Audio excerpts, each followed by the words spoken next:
Hey everybody, it is Monday, July 22nd, 2019, and this is the Monday News Brief.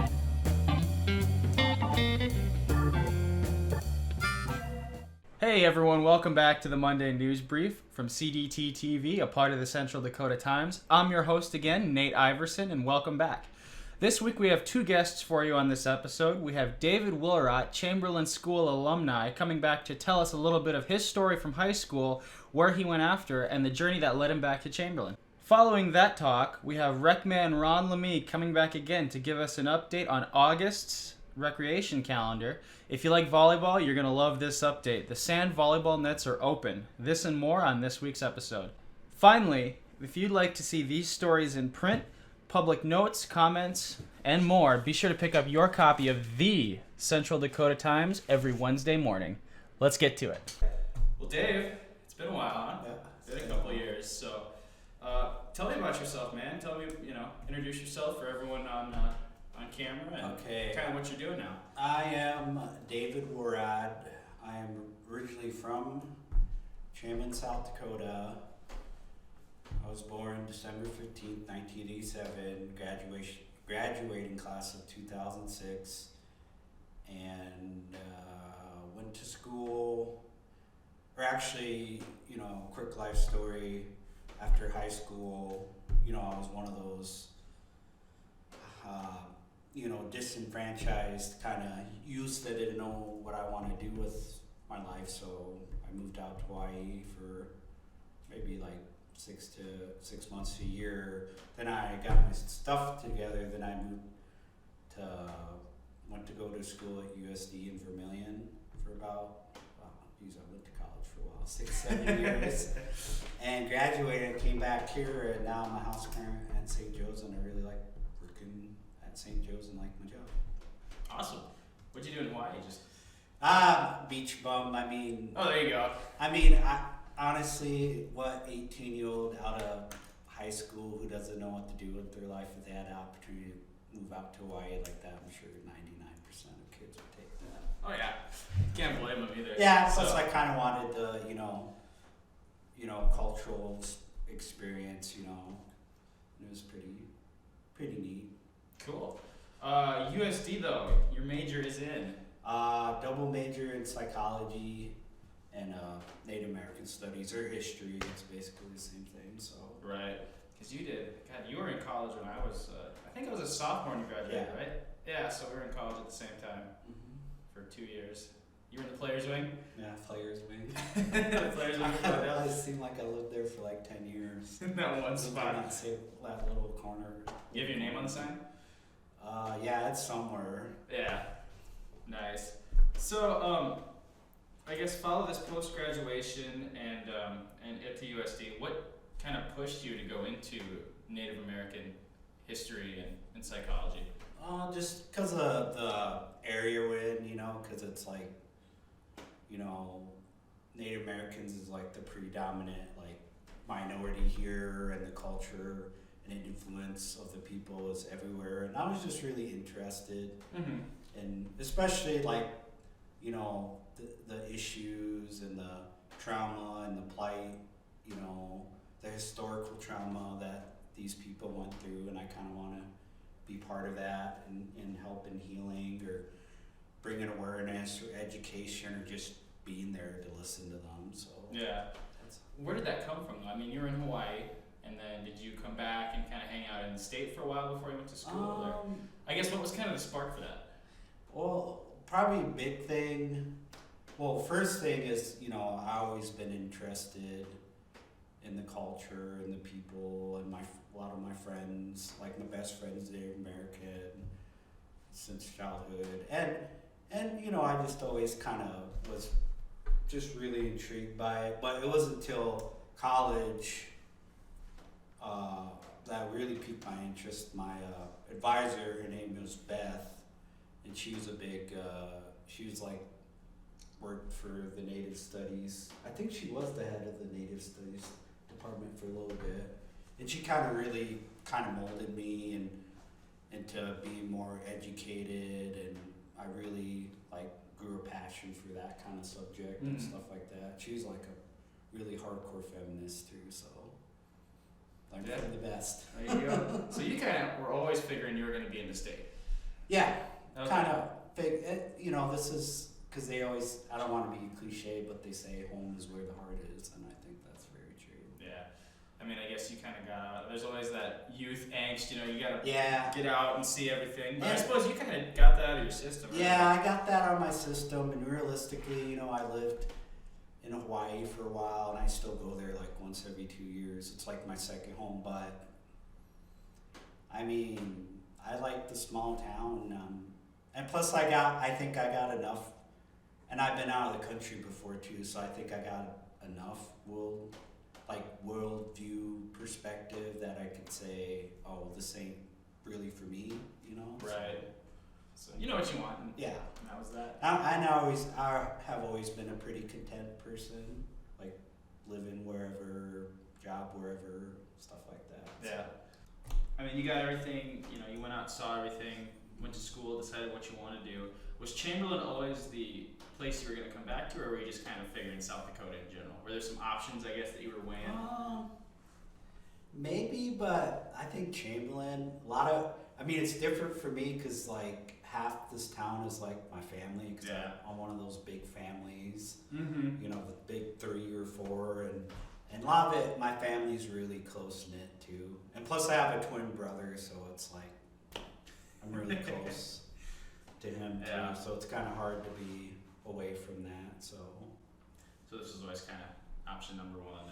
And yeah, like I said, I've always been a pretty content person in life. I'm not like, oh, this, every place you live or job you have its trade-offs or ups and downs or whatnot. You just gotta pick what you're comfortable with, and that's how I usually roll. Well, I always say too, like, give or take, like 50% of everything is going to be the same anyway. People are still going to have the same problems, bills, taxes, although we have less taxes, but and less people, and less traffic, and less BS. But everyone still just goes to work, comes home during your regular 9 to 5. It's there's a lot of similarities that people kind of miss. Mm-hmm. So it's also different when you're from here, though. Yeah.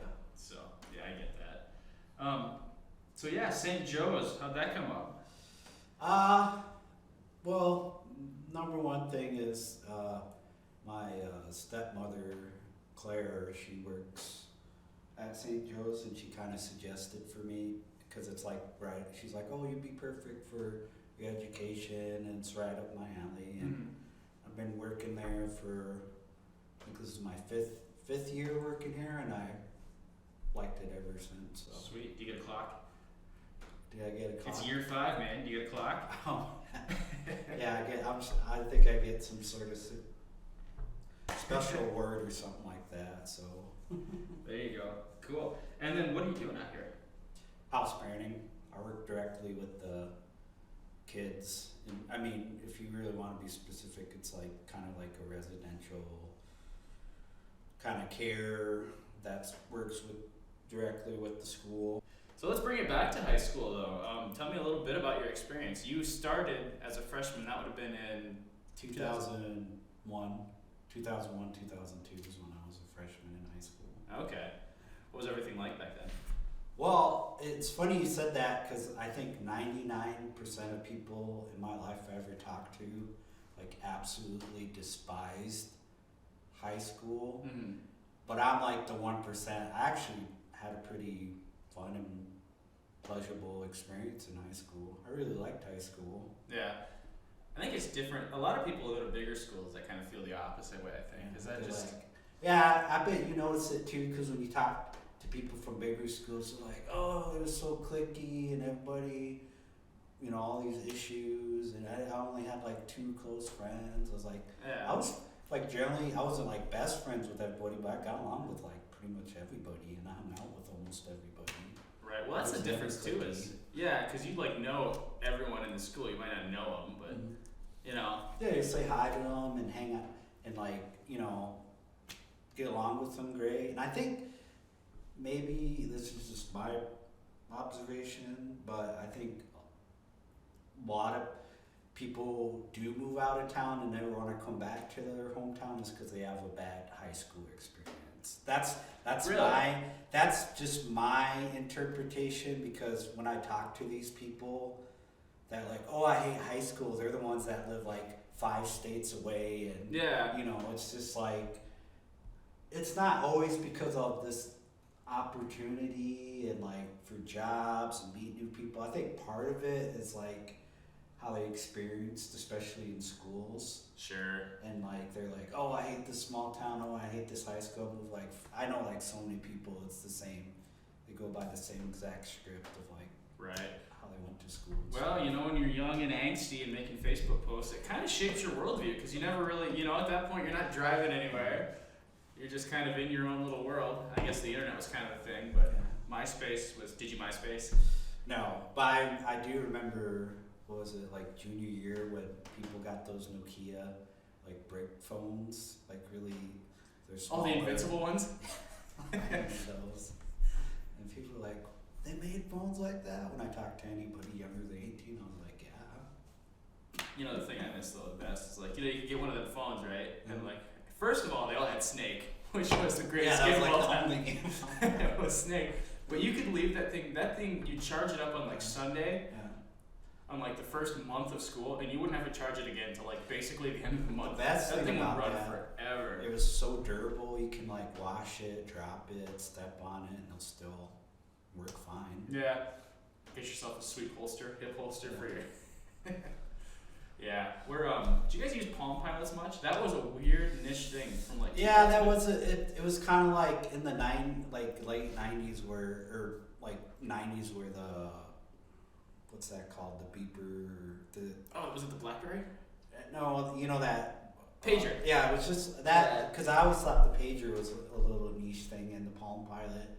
I remember Timmy had one our first year at a high school, and it's just like, if you look at it now, like a Palm Pilot from like late 90s, early 2000s, it's just like really like old school and archaic or something like that. It's just so. It's a brick, basically. Yeah, it's so rudimentary. You're like, wow, this is so basic. They use this. I was like, yeah. What else was going on with pop culture back in 2002? Well, like every high school has like a thing, or like pop culture, or like a kind of a clique thing they like latch onto. Mine was like skateboarding and listening to like punk music. That was like a big thing. You were a Blink-182 fan, right? Yeah, Blink-182, Green Day. Oh yeah. You know, ska music. Oh yeah. All that stuff. And that was kind of like the norm for actually a lot of people I went to high school with. So. Tony Hawk's Pro Skater. Yeah. Oh, all day. Playing on like original Xbox, Halo. That's cool. I remember playing it first time, was like blown away. I remember it was Christmas, I think it was my freshman year. My brother's in Raptor getting some video games. He's like, should I get NFL Fever or Halo? I was like, no, get Halo. I heard it was really cool. And we played it for hundreds and hundreds of hours. Couch co-op, 4-player split screen. Miss It's those days. just amazing. Yeah. I miss couch co-op games. Everything's online now. I know. You gotta pay way more for it. Yeah, that's God, that game was like the one, I think, wasn't it? It took like GoldenEye and all the first-person shooter stuff and actually made it flow really nice. Yeah, I miss those days too. Yeah, those were cool. So, I guess with school itself, you were doing. What were you doing as far as activities and stuff? I was like a 3-sport athlete. I was in fall football, winter wrestling, and spring golf. And I was in band too. I love band. Yeah. I don't know why a lot of people. I think a lot of that's attributed to. Phil is the band teacher now. I'm sure he's doing just as good as his dad. Dennis was my teacher. Yeah. I actually did pretty good in that. I barely practiced and just being. I'm not like tooting my own horn, but like after being in like band for 10 years, you can be like really good if you just like try. So show up and pay attention for 45 minutes. And yeah. Thanks for the dad joke too, Dave. That's really what we're going for here. You didn't want to toot your own horn, but you were pretty good at band. Okay. All right. Right. Yeah. Who was coaching football? Was that it was Mr. Kurtz. What was it? Mr. Kurtz, the first year or so. Then, well, Bertram came freshman year. He was like, I think he didn't coach his first year. Wasn't he just basketball, or did he? It was just basketball, but I think my junior year is when he took over as head coach. Oh, okay. Yeah. So he was helping out on the football team? Yeah, then like I think Kurtz, this is from what I remember, I could be wrong, but from what I remember, Kurtz became assistant. Mr. Bertram took over a junior year to be the head coach. Oh, wow. I didn't know he did both. Yeah. Huh. I think golf was that Mr. Harkins? Yeah, it was Harkins. Yeah, sounds good. Wrestling is... it was Kurtz my first 2 years and my last... I was trying to think. Yeah, Kurtz was my first 3 years, and my senior year was when Mr. John Donovan came, his very first year. Oh, cool. His very first year was my senior year, and Yeah. Bertram was my freshman year. So I got to experience like 2 really good coaches before I left high school. So Yeah, and I know this ain't fair, but which was your favorite sport? probably wrestling. Yeah. Or actually, well, golf is my passion, but when it comes to like actually competing, it's like wrestling. Right. I was like in the best shape of my life. I'll probably never be. Yeah, you guys can cut weight and put on weight like nobody's business. Yeah, I That's cut like 60 pounds, like yeah. less than like a month and a half in the off season from football to wrestling. Yeah. It was like no problem. I'm like, I wish I could do that now. You always knew that too, because all the wrestling guys were just like, I'm so hungry. They had like celery sticks. And classes though, would you have for? I mean, obviously you got the basic high school classes, but what were kind of your favorites? Well, psychology, Mr. Kurtz taught.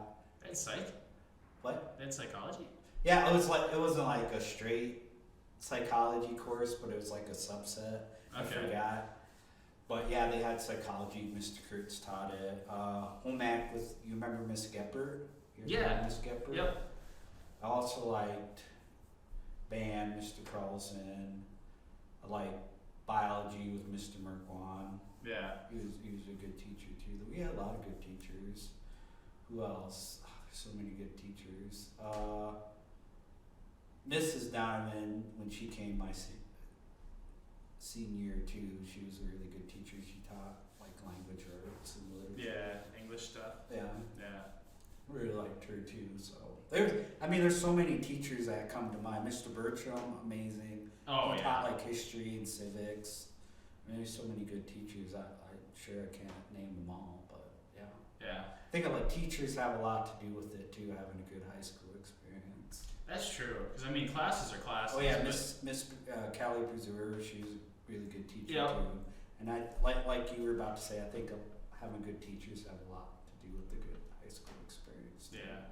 So especially when they can get to know you in a smaller environment, Mm-hmm. everything just feels more.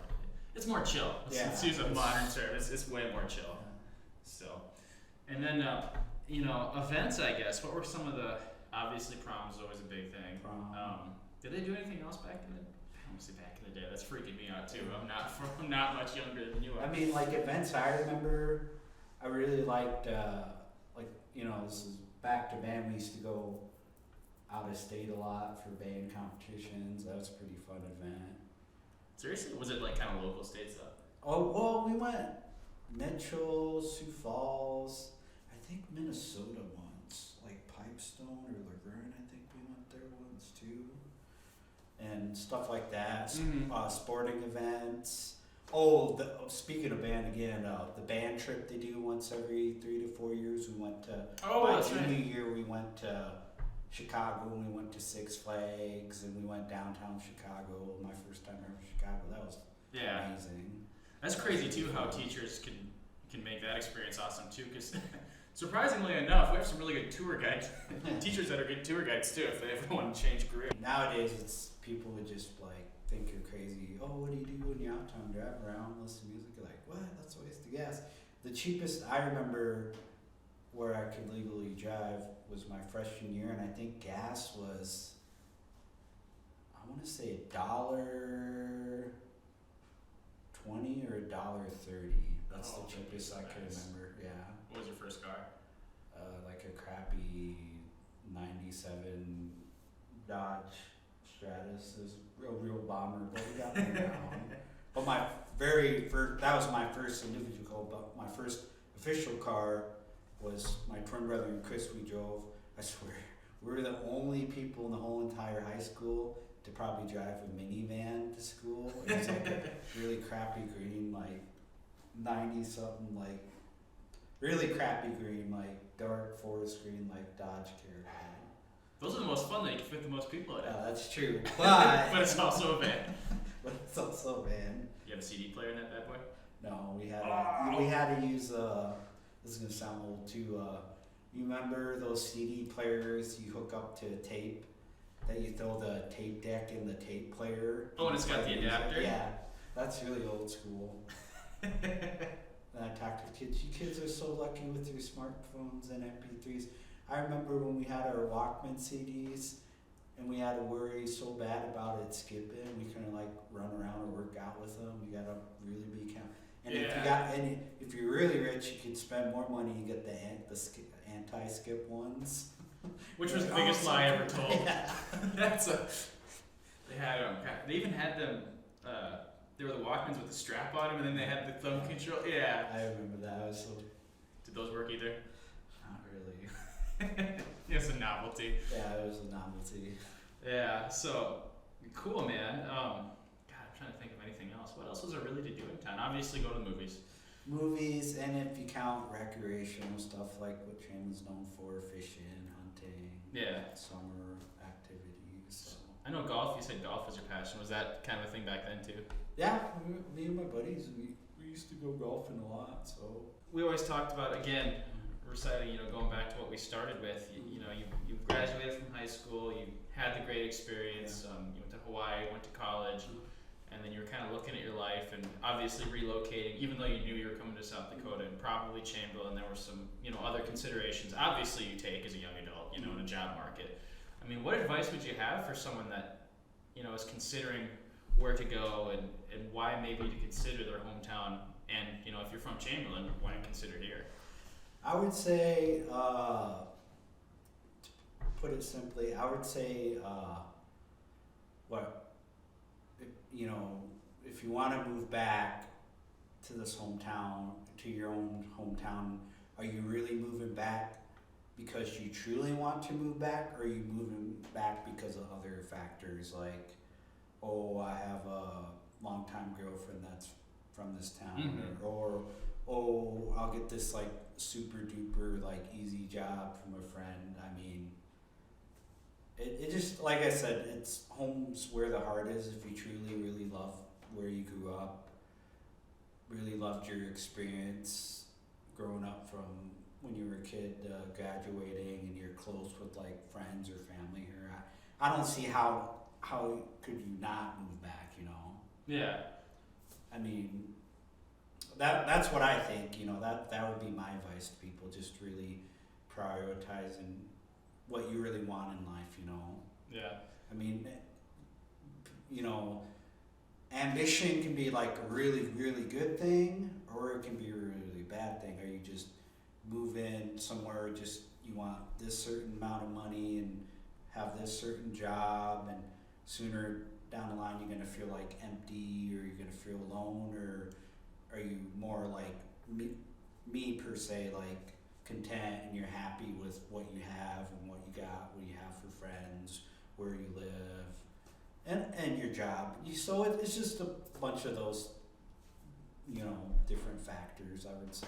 I mean, and it helps to have like half the town's like made up from my family. So you always got someone to golf with. Yeah. So awesome. Well, hey Dave, thanks for your time, man. Yeah, no problem. I don't know if I can say this for the tape or you can say it right now, but the 4th of July, we had someone from out of town who had a seizure in the pool. Oh, wow. And we had to clear it all out. The guards had to get in there, and it was a real life, big time save. Yeah. So, and we document all of our active saves. We've had more active saves when the kid is struggling and not being able, can't swim, and if you leave him alone, he's going to go. We've had more active saves this year than I can ever remember. Really? I'm not kidding. It has to be 15 to 20 active saves throughout the whole entire summer. So the guards are doing great because they're getting into the water, obviously, before it becomes an issue. Yeah. but it's been a deal. I mean, the people we have over there and how we run it. I mean, I take a lot of pride in that, but it is tough sometimes with stuff like that, where you get people that it's just not for them, or they quit for some sort of reason, or something happens and they can't be on the stand, and then all of a sudden you find yourself scrambling to find someone. It's not like you can just hire and put someone in. You have to train them. You have to make sure they're all up to date on everything. So, but we just trained Garrett Rousseau is his name, Jesse's brother, and he'll be good. He's been really well. Working on that all week, so we should be good to go by the weekend. Cool. And then you got, a month left for the pool? Yes. Closes at the end of August, right? We usually close in the third week of August, and that's usually like a week before school starts. Yeah.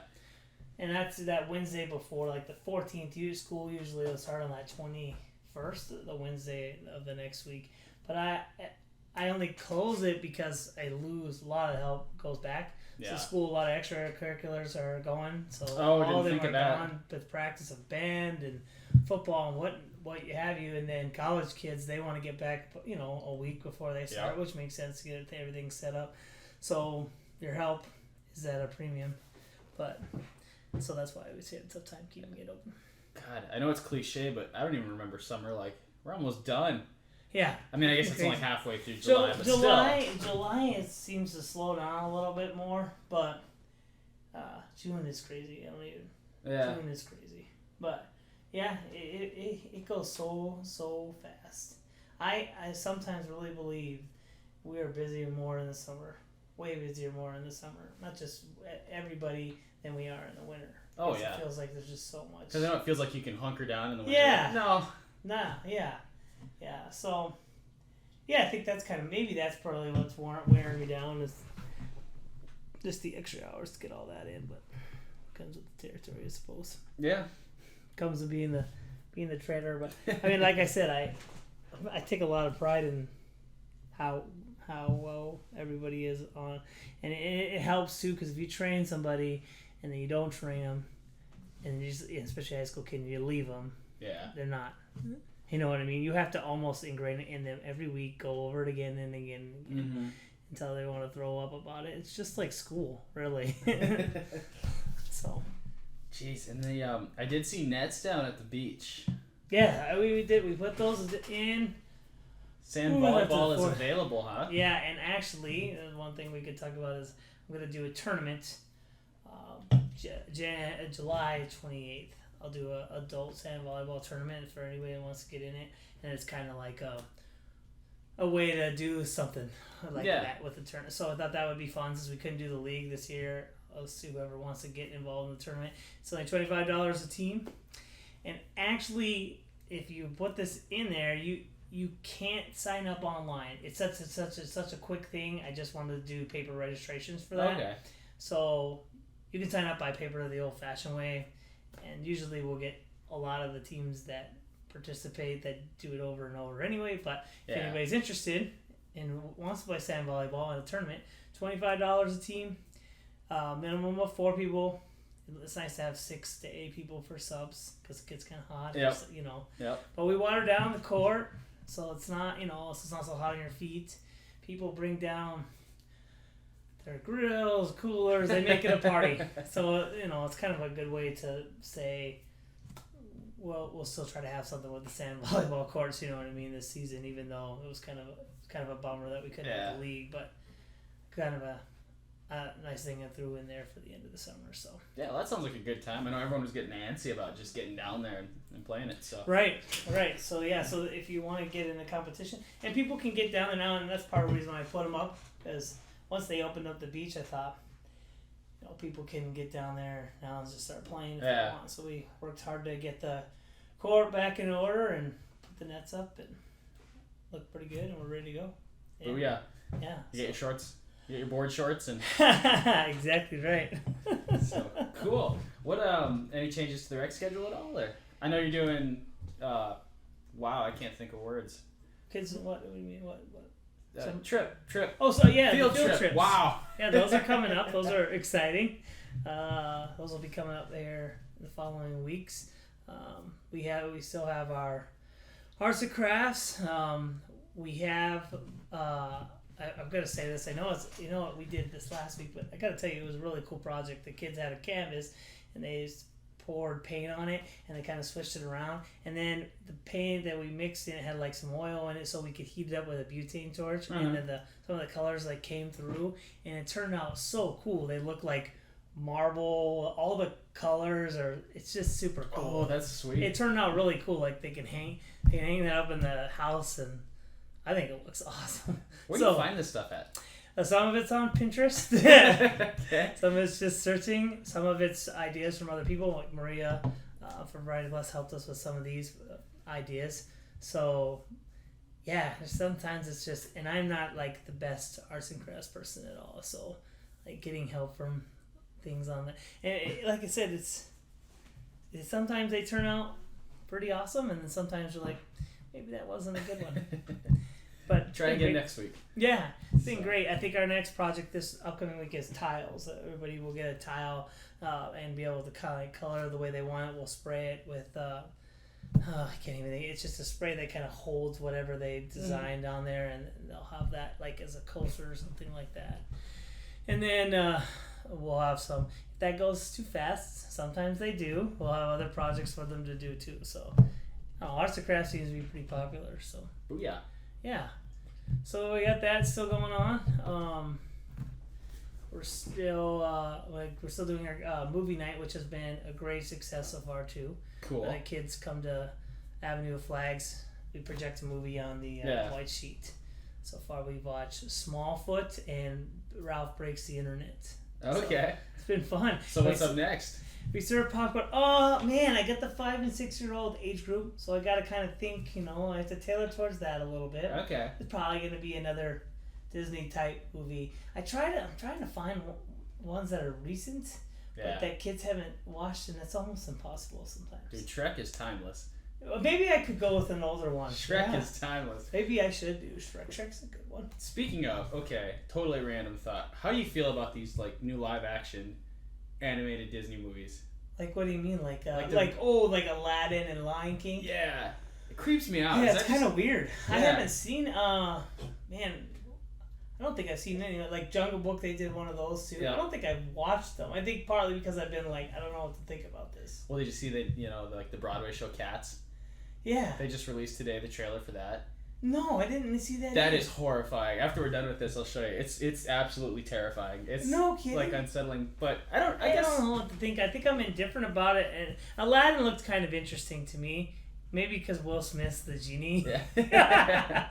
But I don't know. Like it is a little interesting. Maybe I gotta give him a try. But I will admit I've been kind of uneasy about it. Yeah, I mean, I don't know. Maybe because we grew up with those movies as kids. I'm kind of indifferent. The one that creeps me out though is I just watched the trailer and it was like Pumbaa. Yeah. And it was like it's actually just a warthog, so he's just got these beady little black eyes, and like.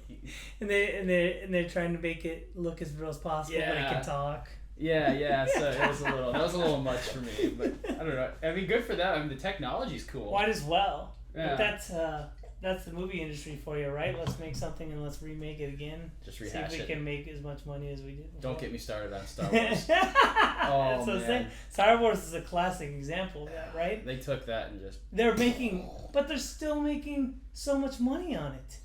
That's what's sad. So obviously they've gotten to this generation. They said that's what they're trying to do. They're like, let's just do them differently. We can get to the same generation. But they're selling Star Wars to all the old people like me that watch it constantly. But they don't care about it. They're still just going to buy it. Cause they care about Wars. the next generation that's watching it. And they're making just as much money. Otherwise, why would they do it? I don't know. It's not right. I think that's fair. I think it's a fair comment, but I'm just telling you that's what they don't care about. The people, the connoisseurs, they care about the new generation. So. Let's see what else. We have our kids night out, which is a lot of fun. They're doing that today. We have that 75-foot slide that we're gonna put down the hill today. That's gonna be fun. That will be a blast. Yeah. We'll soak that sucker up. We were thinking about have all these inflatable stacks so the kids will come down and knock them over like bowling. It's gonna be a blast. That hill's nice and smooth too. Yeah. Like grass and stuff. There's Yeah. no Should be fun. sticks and rocks and Right. So it should be fun, and so we'll do that. We'll eat some pizza, kind of hang out tonight. Good way to kind of finish off their summer. Thanks everyone for stopping in again and joining us for the Monday News Brief. If you'd like to see this content and more, be sure to check out our website, centraldakotatimes.org, or stop in on our social media platforms on Facebook at Central Dakota Times or YouTube at Central Dakota Times Newspaper. Until then, we'll see you next week.